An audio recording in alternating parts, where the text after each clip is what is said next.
జనవరి కంటే ముందు వచ్చింది దీపావళి పండుగ వచ్చింది రాలే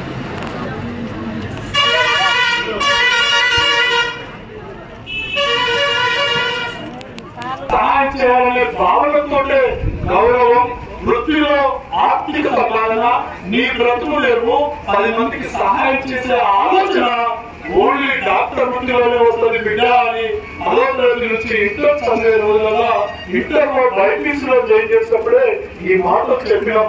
అది నిజమైంది. ఈ రోజు గ్రామీణ ప్రాంతాలలో పేదవాళ్లకు నా బిడ్డలు ఈ రోజు సహాయం చేయడం, వైద్యపరంగా రూపాయి ఆశించకుండా 10 మందిలో సేవా దృక్పథంతో గ్రామాల్లో మారుమూల గ్రామాల్లో పేదవాళ్లకు వైద్యాన్ని అందించడం నిజంగా ఈ జన్మ సార్థకమైంది.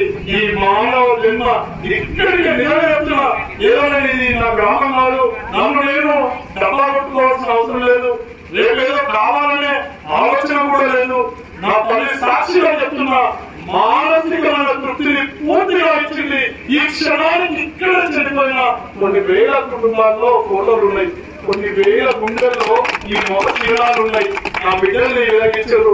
ఈ సమాజానికి ఇంకా రేపు అంకితమయ్యే పరిస్థితులు తెచ్చిండు నా దేవుడు. అది చాలు. అందుకని నా కొడుకైన డాక్టర్ వకీల్ గారికి ప్రత్యేకమైన ధన్యవాదాలు చెప్తున్నాను. తప్పకుండా ఇంకా మంచి సర్వీస్ చేయాలి, మంచి మోటోతో వెళ్ళాలి, 10 మందికి సహాయం చేసి ఈ జీవితం 10 మందిలో అంకితం కావాలి. అంతే స్థాయిలో వాళ్ళకు కూడా నేను చేయాల్సింది చేసిన, చదువునిచ్చిన, ఆర్థిక పరమైన పరిపుష్టినిచ్చిన, ఈ రోజు 10 మందిలో ముందుకెళ్లే స్వశక్తినిచ్చిన మనోధైర్యంతో రాబోయే రోజులు ఇంకా 10 మందిలో మంచి పేరు తెచ్చుకోవాలి, మంచి ఆలోచనలతో పోవాలి. పాజిటివ్ గా 10 మందిలో మన గురించి నిస్వార్థంగా నిజాయితీగా ఉన్నాడు.